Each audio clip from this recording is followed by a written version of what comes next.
It is another piece of work where I do take Kevin Hart seriously as an actor. He's not the comic relief like he has been in so many other movies. He is actually the boss of this crew. He's the George Clooney of his own Ocean 11 clique, or he's the Vin Diesel in his own Fast and Furious clique. Whatever alpha leader of a handful of criminals, that's what Kevin Hart is.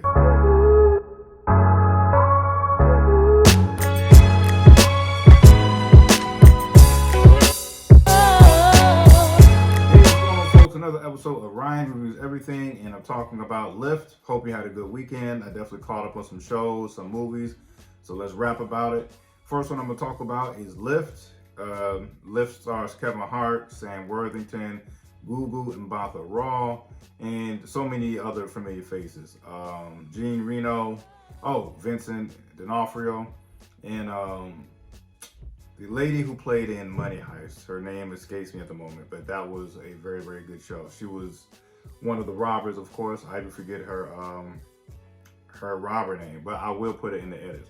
So definitely like a familiar faces and names of cast members. But for those who are unfamiliar, Lyft is about a handful of thieves led by Kevin Hart team up with Kevin Hart's Interpol ex-girlfriend in order to pull off this $500 million heist, converted into gold bars. So they pull off this $500 million heist, and it is like a damn near impossible heist because they have to do it mid-flight from one plane to another. So yeah, I mean, it sounds good. It was certain parts was very entertaining. But my main hang up with the movie is I really feel like we've seen these type of movies before. You've seen the movies where like a band full of misfit criminals get together and they pull off a heist of a lifetime.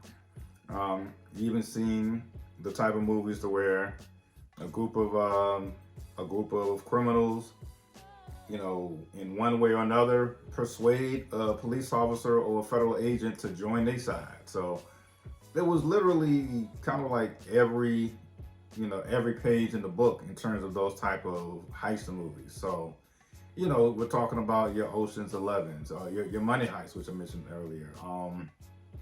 The Italian Job. So, that was kind of took it out, took it away from me a little bit. But I mean, it's still entertaining. Especially being that it's on Netflix. If you have some time on your hands, yeah, you can definitely watch it.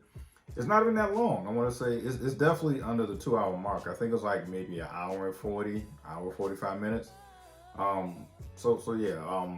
But one of the positives I definitely took away from the movie is it is another piece of work where I do take Kevin Hart seriously as an actor. He's not the comic relief like he has been in so many other movies.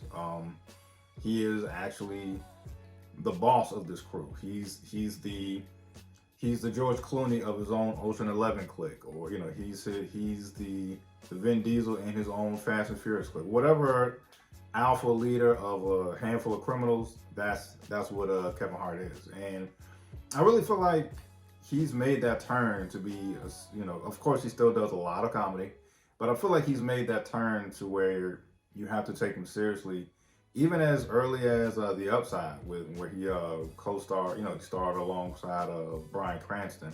And of course, the more recent work, I think, with a few years old now, we have the movie he did with Wesley Snipes. I think it's called True Story.